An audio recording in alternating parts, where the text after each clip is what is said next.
You want to start with CeeDee Lamb in the second half or Zeke dumbfounded? Oh, my God. I'm not even going there. Seriously. I'm sorry, guys. That's ridiculous. That's absolutely the Zeke part. I was standing there, listening to the entire thing, and I actually said to one of the PR staff members, I said, I really love this guy, man. I respect everything that he does. He's such a pro. Even when you could tell he's not loving the role right now, but he's saying all the right things. And for that story to kind of get taken out like that and get some legs that it shouldn't have, that's really unfortunate. He wasn't talking like that. He was saying all the right things, and I'm very disappointed that it happened that way. But it does. It happens. Well said. That's everything you need to say. I was kind of wondering if that was the case, so thank you for addressing it. DallasCowboys.com has why the drop-off. The Cowboys explain Lamb's second half stats. What's the reason for it? Well, from what they say is that the defensive coordinators are making their adjustments. They're adjusting. They're not letting it happen. They're stopping the bleeding, and that's opening up things for the other guys. In the Pittsburgh game, that's exactly what we saw because he did have a nice start to things. And then after that, they kind of shut that down. And then Tolbert had a big game, of course, and 9 different guys, I believe, caught a pass in that game, which is how you want to do it. You definitely want to spread the ball around and everybody have confidence in Dak having confidence in those guys. But there's no doubt about it. I mean, CD's got to be the guy from 1 to 4. I mean, first quarter to fourth quarter, and in the fifth quarter if needed. I mean, that's what they're paying for. That's what the playmaker that he is. So I hear what they're saying, and yes, they're making adjustments. But I thought I would assume teams were adjusting on Jerry Rice for his entire career, and they were still making plays, and Randy Moss and Michael Irvin and those guys, and CD last year. Mm-hmm. So I just think it's a combination of yes, they're making some adjustments, but they've got to figure out how to counter those adjustments and still get him on the move, making plays. I don't think they're using him in space enough. I don't think that they're stacking him on the line of scrimmage with other guys. They're putting him in motion enough. There's ways I think that they need to do to kind of get him going even more than what we're seeing in the first half. Were you there for Lamb and Dak downplaying and laughing off their sideline stuff? Yeah. I mean, that's the cameras are going to get that. I mean, I get it. I mean, he said jump ball, throw it up to me. Which reminds me of that old Randy Moss clip, when he was just like, they can't jump with me. Just throw it up there. But he's got a height advantage. He's that type of player to go get that ball. And in a split second like that, that's and Dak knew it. I mean, that's what he said. He's like, I knew exactly what he was talking about. But, I think a lot of times, the cameras kind of get that. And we've seen that with Dez. We've seen in back in the day, the cameras get a certain thing, but based off of what they're actually saying, it's not as bad. This is just going to be one of those where I think CD's, always going to be chirping, always going to be wanting the ball, always going to be wanting more and more. And, I think Michael Irvin was the same way. Dez was the same way. I don't know if you can put on the 88 and not be that way, but go get the ball in his hands. And, most of the time good things will happen. And so I think they get that. I don't think Dak seems too worried about it, honestly. Talking with Nick Eatman here from DallasCowboys.com. Nick, the injury report is a mile long with DNPs from the week. Which ones are those ones that we're realistically concerned with versus which ones are the ones where you're like, just missed a practice, but ultimately probably going to be out there?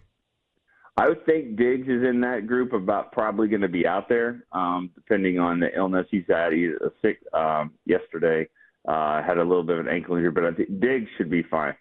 The Kendricks one, that's a little bit worrisome, I think, just because you're talking about a shoulder and a calf. And those two injuries, especially the calf, that's not one that and it depends what type of injury it is with the calf. But he's been out for 2 days, and then his backup there, Nick Vigil, is also on the injury report, missing practice. So from a middle linebacker standpoint, I'd be curious to hear what McCarthy says today. Just on what the middle linebacker situation looks like. That would probably be the most worrisome one for me. Of the ones that we didn't really expect. Obviously, Mike is probably not not going to play. Nick, we talk about you just mentioned, Zeke's probably not thrilled with his role. There is one thing we've noticed around here during the McCarthy era. I think it's that squeaky wheel gets the oil. So do you think that that'll end up with, hey, maybe a little bit more of a prominent role this week for Zeke? Well, I think you also look at, Rico Dowdle deserves more carries, deserves to get, kind of the running back RB1 status.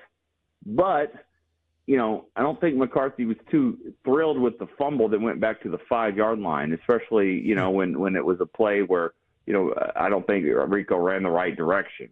So goal line runs, goal line plays, that might be a situation we do see that a little bit more with Zeke. And y'all might have to help me on this one, but has he been stopped? Has there been a 3rd and 1, 4th and 1 that for this year that I can remember where he's just doesn't have it, he got stuffed? He's not getting 8. He's not breaking off the run like the 49ers guy did, last night when everyone knew they were running and he goes for 70 and then slides down in the one, but he's not doing that, but he's getting the first down. So I think that might be a situation where a little bit more of the goal line things for Zeke, if they can split it up that way. He's still somewhat effective in those runs. So I would think that might be the split, give him a little bit more of the short yardage things, but still, Rico's done a nice job. He's given them some juice, giving them a little bit longer runs. So I think that's probably has to be what it is, but maybe more on short yardage for Zeke. To your point, 3rd and 4th down when it's 2 yards or shorter, the Cowboys are 12 for 13 this year, and the only one they missed was that intentional grounding in the last game from Dak. Bigger confidence builder, or who was the confidence building game against Pittsburgh bigger for heading into this week, Jalen Tolbert or Rico Dowdle? Oh man, probably. Now they'll both tell you, like, you ask them that, they're like, confidence is always high, blah blah blah. That's what they say, and I believe that actually. But I think Tolbert really, I think he's the one where he had a really great game, and to catch that touchdown like he did with the guy all over him and had showing the strong hands and just being the playmaker there. I think it was huge for him, but I could sit here and on the flip side and argue the same thing for Rico. It's a great question, Bobby, because it's almost a tie because they need those two. They need both of them to kind of to have the role that they had. Rico out of the backfield, he had a couple of really nice runs. Maybe only went for 6 or 7 yards, but the way he kind of hit that hole, bounced it out there, was patient and had burst at the same time. That's, I think, what the running back needs. So I loved watching his game the last couple of weeks. Are we actually seeing a screen team for this team? Is this team actually running screens? Because Rico had a touchdown last week against the Giants.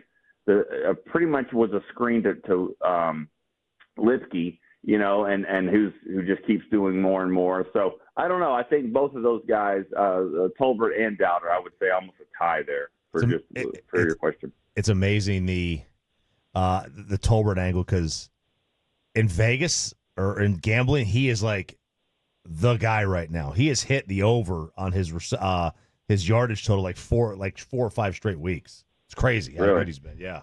Nick Eatman on the Nick Eatman D&M Leasing Hotline. What is your pick, sir, and why? Oh man, I think this is a bad matchup for the Cowboys. I'm going to pick the Lions, and I've. Earlier in the week, I was kind of like, it's going to be a tough game. It's going to be maybe a little bit more one-sided. I think the Cowboys it'll be close. I see a high-scoring game, honestly, just because I don't think Detroit's defense is that great either. But I'm going to say 31-27 Lions. Okay. Yeah. So we did a fact or fiction with Dak and Goff in this one, because these are two of the more picked apart quarterbacks in the league, right. but two of the better ones too. So I'm gonna say these sentences, these statements, and then you just say fact or fiction. Okay. All right. They are better than the guy they replaced.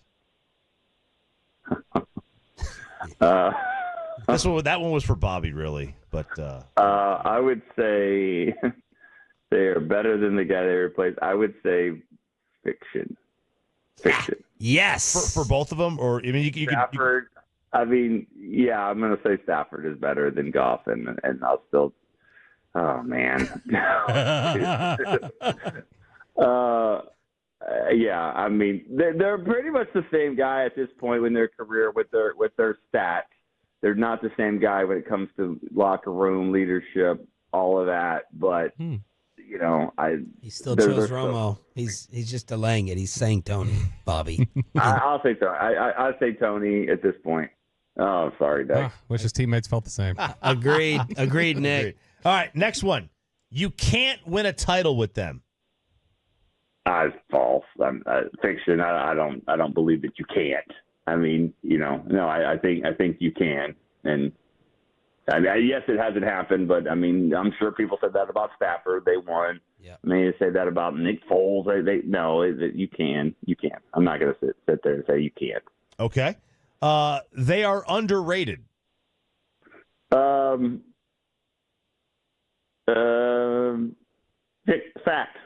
Fact. I think they are underrated. It's always a tricky one. Just, you know, what is the rating? You know, who is doing the rating? Right. But overall, you know, the big consensus of things, yes, I think they are underrated. It's interesting because was it you that said they're both underrated and overrated? They're overrated by the people that like them and underrated by the Bobby people that hate them. That was me. It was the good point. Yeah, it's a good point. I like that. And then finally, they are the primary reason for their team's success. Fact. Nick Eatman, pretty much in lockstep with us during the Expressway. Well done, Yeah. sir. Enjoy the game Sunday. All right, guys. See you.